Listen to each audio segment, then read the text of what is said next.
Okay, so this is basically why everyone should just watch the extended version of Lord of the Rings if you haven't already seen it.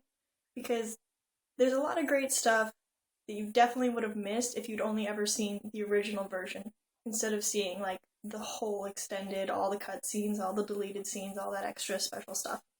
The great thing about the Peter Jackson trilogy is that he takes all the Lord of the Rings and just sort of condenses it. If Lord of the Rings, the book, was made exactly as it was into the movie, that would be the longest movie in the entire world. Because, for those of you who have read the books, or anything by Tolkien, you know he likes to spend a lot of time talking about descriptions of food, and trees, and grass, and oh hey, what are you eating? What am I eating? I'm smoking some Old Toby. Oh look, there's a Nazgul. Like, there's not as much action as there is in the movies, and it's not as big as it is in the movies. Which, granted, yeah, it's an action movie, so that's how it's going to be. But sometimes it's like, all right, can we pick up the pace a little bit here, Tolkien? The main difference, though, between the extended version and the original version in theaters is that the extended version sort of has all the little scenes that they put in that were cut from the movie that are kind of like, oh, they're really nice and they're really great in the movie, but when you're making a movie that's already 3 hours long, you kind of have to shave off some stuff and go through and really decide, like, oh, is this a key plot point or is it not? And a lot of it's not. So they obviously can't include a lot of the scenes that they'd like to, but what they do is they just sort of give, like, little, like, oh, hey, for those of you who read the book, this is, you see that? You see what we did there? Like in The Hobbit, which they're making into 3 movies, which is kind of crazy because that's one of the shortest books Tolkien ever wrote. But whatever. So they do things like that where they reference the title chapter, oh, out of the frying pan into the fire. And then if you saw the movie, you'd be like, oh, hey, I got it. Ha! I see what you did there. And then they do the same thing in Lord of the Rings, like in the Two Towers, when Merry and Pippin are with Treebeard, they give him some of Tom Bombadil's lines because Tom Bombadil is really not that much of an important character. Like, yeah, he's really cool and all. He's like the Lorax of Lord of the Rings. He speaks for the trees and stuff, but he's not important. And so they give some of his lines to Treebeard with the gnawing, biting, hacking, breaking, burning thing. So again, fans of the book will be like, "Oh, that's really cool that you did that." And then there are other scenes like where they're in Lothlorien and Sam is talking about Gandalf's fireworks and stuff, and he uses the same dialogue from the book, and it's just like a nice little nod to see that be in the movies.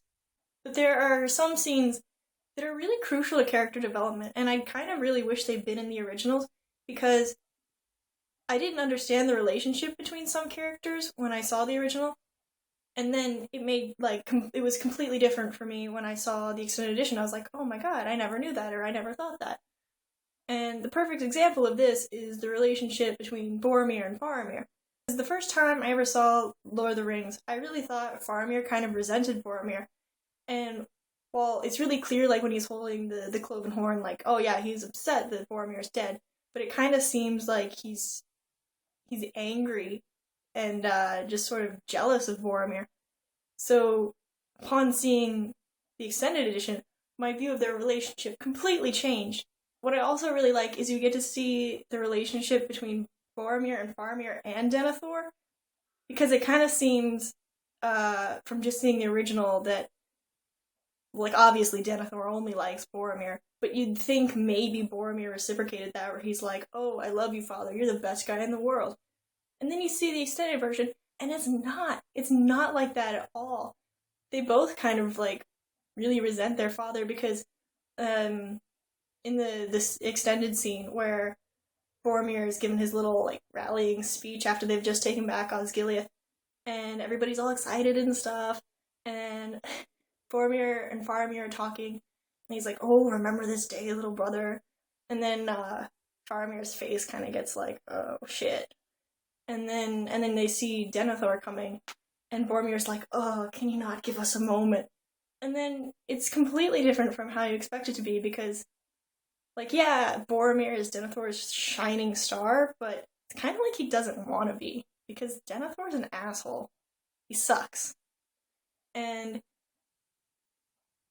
it was so interesting to see their relationship develop in just this one, like, 2-minute scene that really definitely could have been in the movie, because it totally changed my perspective on these characters.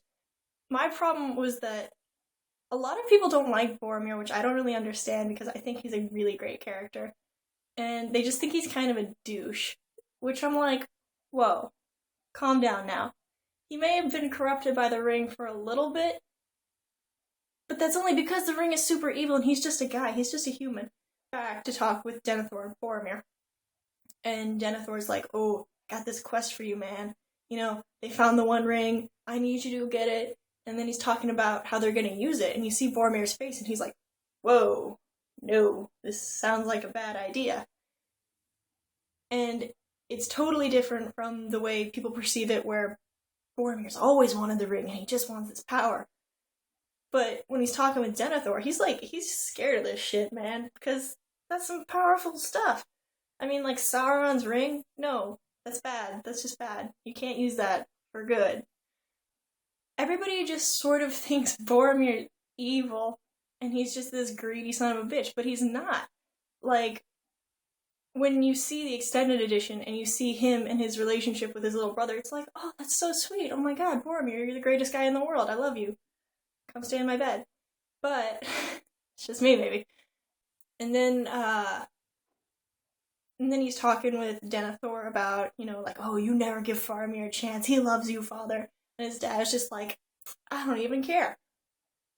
It's so sad. It's so sad to see. Because Boromir is that nice older sibling who's just trying to, you know, get his dad to love his other son. Like, oh, come on, Dad, go play baseball with him, you know? He can play catch. And then his dad's like, oh, Faramir's not the all-star of the team. I don't love him, blah, blah, blah, blah, blah. He's just that angry asshole dad that only loves one son. There's that scene, also in the extended edition, when, it's like this weird dream sequence where he's there, he's not there, ooh, there's mist everywhere, where, Faramir is out on this lake, and then he sees the boat go by that Boromir, fell off the waterfall in, and then he, like, has the cloven horn. It sort of shows, you know, he's got this bond with his brother where, like, he has a dream about him dying and he's dead. Like, that's some premonition shit right there. That's a close bond. They're like this. And it's just so sad because their super awesome broship is not in the movie, or at least not in the original. So that's why it should have been in the extended version. And that's also why you should watch the extended version. Because there's so much stuff. I mean, like, if you want to sit through each movie that's about, like, 4 hours long with all the extended stuff, that's awesome, because you're gonna get a lot of really great stuff that you didn't see in the original trilogy. And hey, there's even a really great scene at the very end in The Return of the King when you think, because Eowyn kind of gets shit on, like she's got this really big friend-zoned crush on Aragorn, which is really sad to watch. Because he clearly has Arwen, and Eowyn does not know what the fuck is going on. And so she's kind of just sort of left there at the coronation ceremony. And then in the extended version, you see Faramir go up, and then they start to talk and stuff. And when they get married is what happens. So, like, yeah, go Faramir. You got a really hot girl. So it ends well for him, I guess. So there are a lot of really great scenes in the extended version that you don't get in the original, that you really need to watch, because Lord of the Rings is amazing. Everybody needs to see all of it, and I just want them to make, like, 6 more movies, just the Lord of the Rings. Just give me all the outtakes you ever did, and put them into a movie, and I'll watch them. Over and over and over and over. And that's kind of what I did with the making of scenes. Like 26 hours of footage. And I've watched parts of that, like, multiple times. because I really like it.